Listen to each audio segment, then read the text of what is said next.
r/AskReddit. People who have won a win-a-day/date with a celebrity competition. How was it?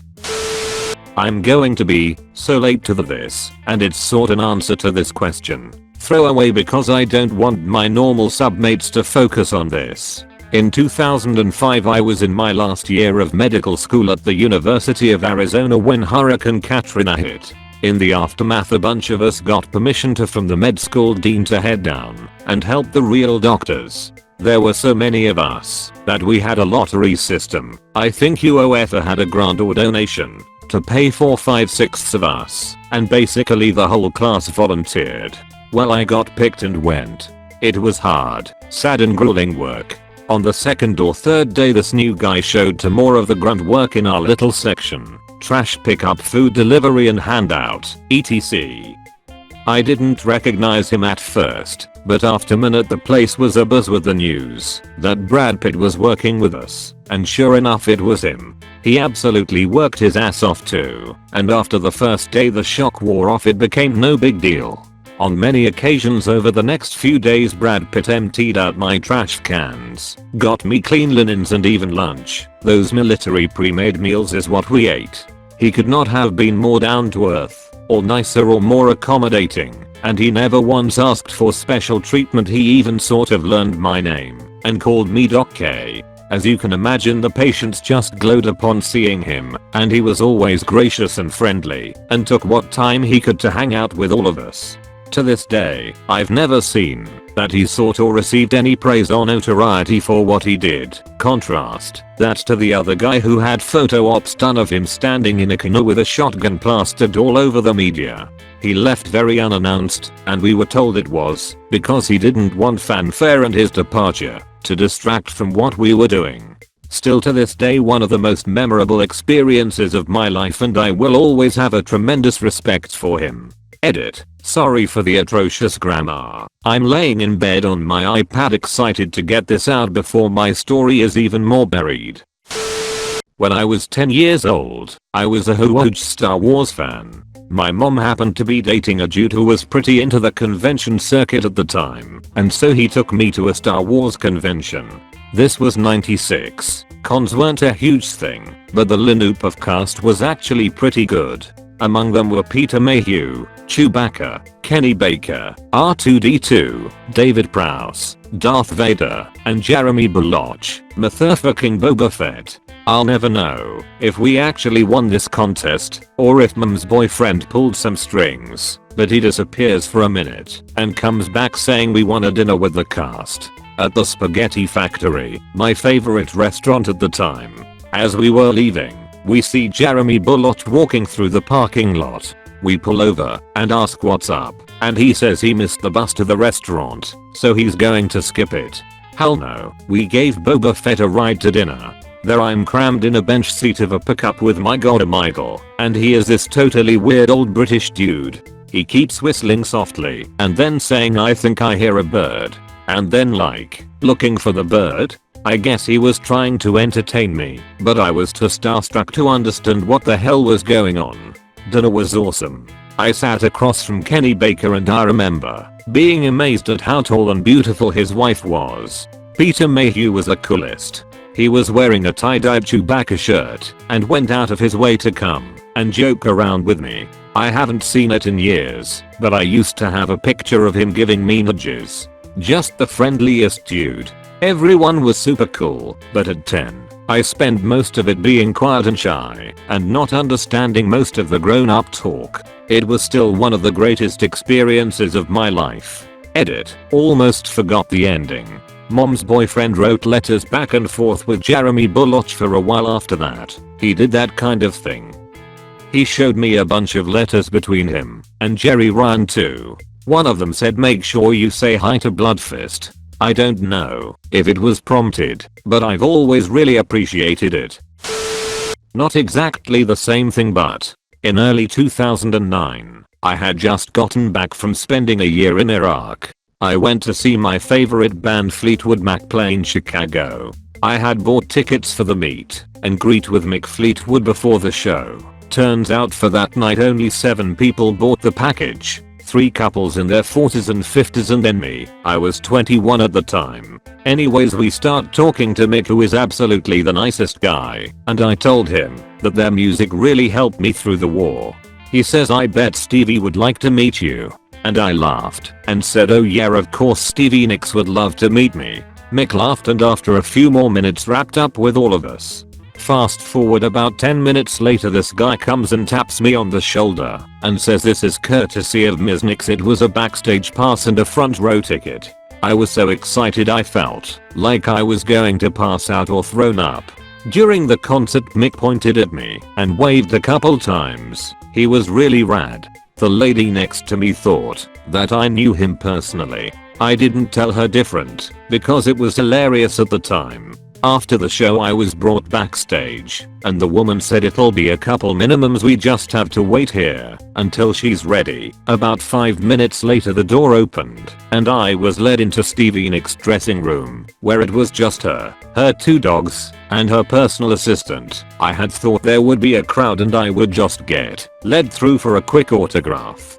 To say Stevie Nicks was nice would be the biggest understatement. She was so sincere and kind-hearted. She delicately asked me about the war, told me she was forever grateful for my service, shared with me that her father was a WW2 veteran, so she cares deeply for vets, told me about her experience visiting injured troops at Walter Reed Hospital, and showed me around her dressing room, telling me about her different outfits, also sharing a couple stories from the early Fleetwood Mac days.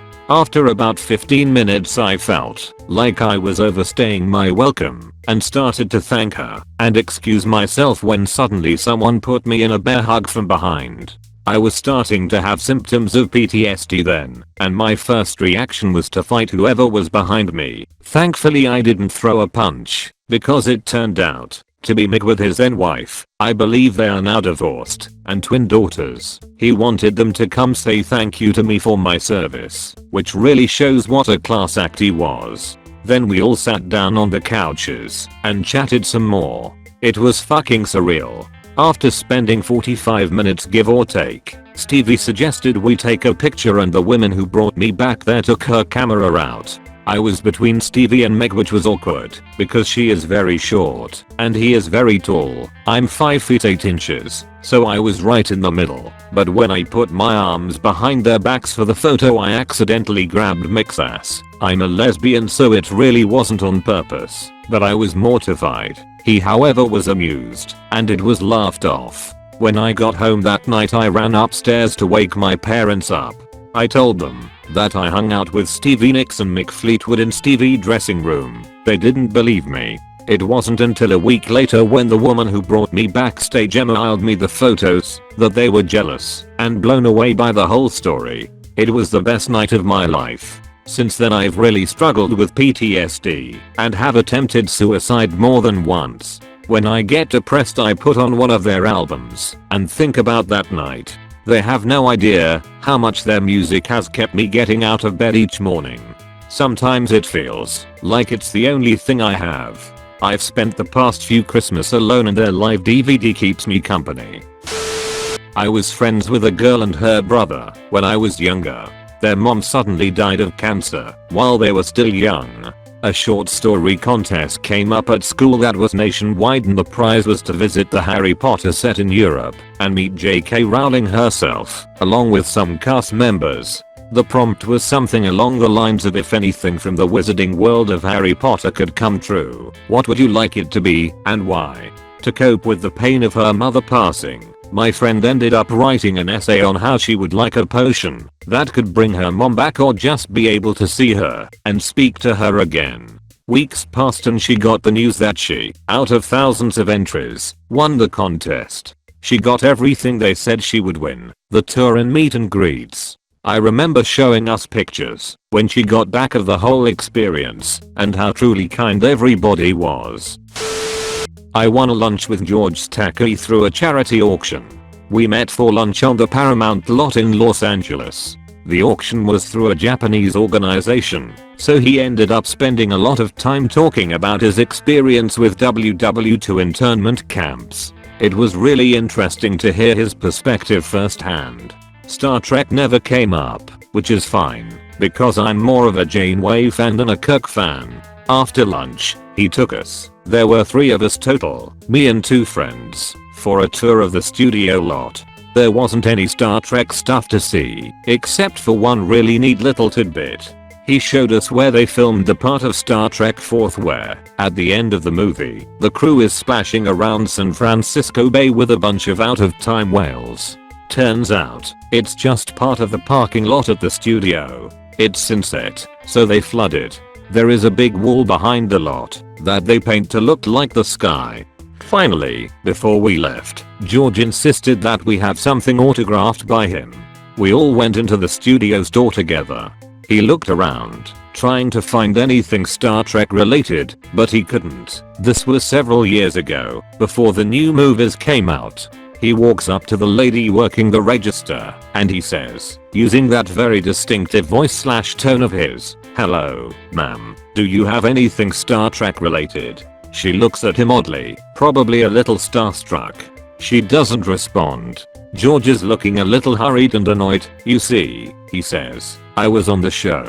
Cue everyone breaking into hysterical laughter, except him. Yeah, maybe you had to be there to appreciate it, but there was something remarkable about the way he almost apologetically asserted himself. He was humble and lovable, a true character. Having lived in LA for several years at the time, I'd met a lot of celebrities, but none of them ever were as gracious as Mr. Takei. When I was about 17 back in 2003, I won some meet and greet passes to a Thrice, Thursday, and Coheed and Cambria concert. All the dudes in Thrice and Thursday were super cool, just walking around having conversations and stuff. I had done a meet and greet before, but it was more like, "Hey, how's it going? I'll sign something for you, then be on your way." ZZ Top was like this. Really nice dudes, but they seemed like they had no interest in meeting or greeting, but this was way different and more personal. Anyways, the best moment was after the show.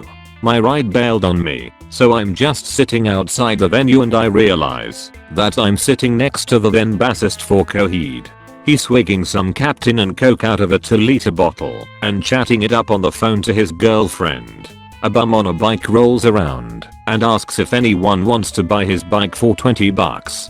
The bassist asks if he could take it for a spin first, and in the process hands the phone and the drink to me and says, "Keep her company, I'll be right back."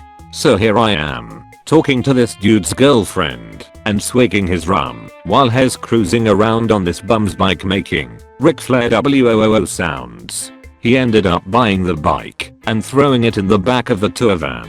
When he came back, he took the phone back and told his girlfriend, "I'll call you later," and then started to chat me up. We got pretty well lit for what seemed like forever, probably about an hour and a half, until the new ride I called earlier finally came to pick me up. It was a pretty good time. My friend's grandparents live in Savannah Gap and frequent a really popular restaurant out there called Miss Wilkes Boarding House. It's usually got a line around the block, and they seat everyone at the same table community style and bring out 20 or so different dishes that get passed around the table. Fried chicken, biscuits, butter beans, collard green, the works. Everyone eats until they're stuffed to the gills. Anyhow, her grandparents have been coming to the restaurant for years and years and were good friends with the owner. On this particular day they were finishing their late lunch when the owner approached them and said, "Hey, I know you're just finishing up, but we've got a celebrity that is coming in for dinner and we don't want to put them at a table with a bunch of random people because we don't want them to be hassled. I figured you would be the perfect people to sit with them because I know you won't give anyone any trouble." My friend's grandfather was the minister in town, so he had a very good reputation locally. They were far too full to eat, but didn't have anything in particular they had to rush off to, so they decided to stay and have dinner with the celebrity. The owner never mentioned who the celebrity was, but just disappeared back into the kitchen. They sat by themselves for another 5 minutes or so waiting for someone to show up when all of a sudden Barack Obama came walking in with Secret Service through the back kitchen exit and came and sat down for dinner. A few years ago my all-time favorite band, 30 Seconds to Mars were touring through my hometown, and one of the local radio stations ran a competition. All you had to do was film yourself playing their song City of Angels on guitar and send it through to the ML provided. The band would then pick out who they wanted. If you won, you got to play the song on stage with them. I was sitting at work one day when my phone rang, and it was someone from the radio station. They were asking me all these questions like, how long have you been playing? What kind of guitar is it? etc, etc. So I just assumed it was someone checking for a bit of legitimacy, but in actual fact it was the radio station calling me to say I'd won. I've never been so ridiculously excited in my life. Concert came around and we, myself and a +1, got access all area passes and were told to go nuts. Do whatever you want, just don't go on stage until we tell you to. We met the band earlier and had a bit of food. Awesome guys. Tomo, the guitarist of the band, came and found me and quickly showed me how to play the song properly. Almost all of it was different to what I had learned, so I had to essentially learn a new song in 20 minutes and remember it, then play it in front of 8,000-ish people. Pretty stressful. 30 Seconds to Mars went on and played an absolute ripper of a show. Then after their song Do or Die, it was my turn to jump out. It only lasted about 5 or so minutes, but it was easily the best 5 minutes of my life. Still keep in contact with Tomo nowadays. We seem to agree on a lot of topics and I'd probably call him a friend now, rather than an idol. Not a date, but like some other people on this thread, it was a phone call.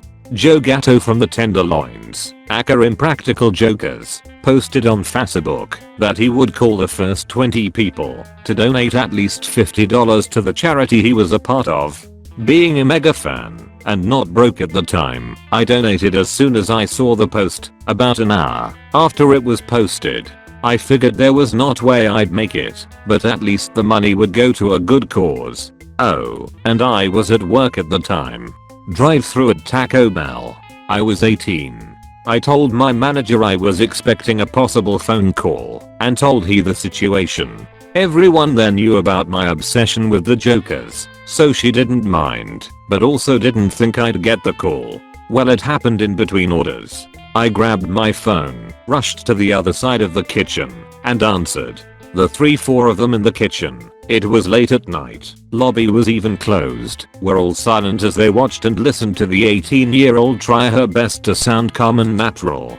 Joe was incredibly kind for the few minutes we spoke. I asked him about the tour and his wife. He asked me where I was from and how I was doing. At some point or another I told him I was at work and he told me to get a chalupa for him. It was an exciting few minutes and I cried tears of joy afterwards, something I've only done 3 times in my life. I had trouble taking orders for the rest of the night because I was so starstruck and flustered. Best phone call ever. Didn't win anything, but in 2001 I saw Counting Crows at the House of Blues in Orlando. Waited around until after the show and met the band outside. There were about 8 of us and Dave, guitarist, was outside having a smoke, and I struck up a conversation with him. He was super cool, and then Charlie and David came out, and we all continued to talk, like a normal conversation. This was before 9/11, actually a week or so before if memory serves. About 30 minutes later Adam Duritz, lead singer, came out the big gate to the right of the building to hang as well, and still we all talked like we knew each other for years, and my girlfriend at the time was starstruck. Adam said the absolute coolest thing I've ever heard. He looked at her and asked if she wanted a hug or something, and she kind of did, while mumbling under her breath and crying. He then said, "I'm just a person." That was the coolest and most humbling thing ever. He said, "I'm just a person and I've made some music that has touched you, and that touches me." I know a lot has been said about him in the media, but I always remember his kindness and approachable nature. The whole band really. I realized at that moment that he was the most down to earth person to have his fame, but he didn't use it as a crutch. We spoke about the recording of Hard Candy at the time, working with Steve Lillywhite, and how the process was really hard for them. Steve is a perfectionist, and they like to record in a more fly by the seat of their pants and record the feeling.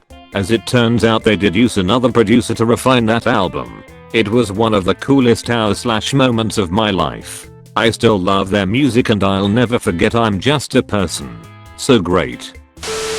I won the Dinner with Bruce Campbell contest from the Army of Darkness Boomstick Edition DVD. Free trip to Hollywood, a suite at a Beverly Hills hotel, and dinner at Musso and Frank's with a living god amongst us puny humans. The limo picked me up from the hotel, took me on a star map tour, Bill Cosby estate, the governor's compound, and then picked up the other contest winner, a sweeper in her 70s who had no idea who Bruce Campbell was. When the limo picked up Bruce at his hotel, he acted exactly how you would hope. Friendly, loud, hilariously quick-witted with the perfect comeback every time. At M&F he had a surprise waiting for us. The entire cast of The Evil Dead was joining for dinner. They talked about how insane it was to make the film, Sam Raimi, the partying, all the pot smoked, and basically had a reunion right there in front of me as I took it all in. The sweeper lady just drank. She was pleasant and funny, but didn't have any idea what anyone was talking about. She had brought a beer stein for Bruce as a gift, one of her traditions for when she met someone through a contest. When it came time to order our food, I ordered a chicken pot pie and then Bruce. Ash says something like, "Hey, that sounds great, I'll have that too." So that's how I ended up eating chicken pot pie with Bruce Campbell, one of the coolest mutants ever. After dinner, he took us all to the premiere of a low-budget movie he produced, Hatred of a Minute, which starred Gunnar Hansen. So I met Lethaface that night too. The old lady passed out drunk on the way to the premiere, so Bruce just had her sleep in the limo while we watched the movie. Well, I didn't win a sweepstakes or anything like that, but I did get to hang out with Snoop Dogg. I was front row for his concert at a festival, and at the end of his set, he started whispering to the security guards and pointing to me. Next thing you know, this random girl and I are being pulled over the barrier and taken backstage to hang with Snoop and his entourage. The level of excitement and disbelief I felt was unreal. The guards led me and this other girl to a van to ride back to his campsite with his entourage. That's where things got a little weird. The one guy who is featured in a couple of his songs, goes by Kirup Gotti or something like that, starts hitting on me and saying very suggestive things. I was 20 at the time and had zero interest in getting with this guy. So when we arrived at Snoop's tent, I felt so relieved. I walked in and there was Snoop just standing there, all smiles with a blunt the size of a toilet paper roll in his hand. It took everything in me not to freak out. We talked for a couple minutes. He asked me where I went to college and whatnot. Then I got the balls to ask him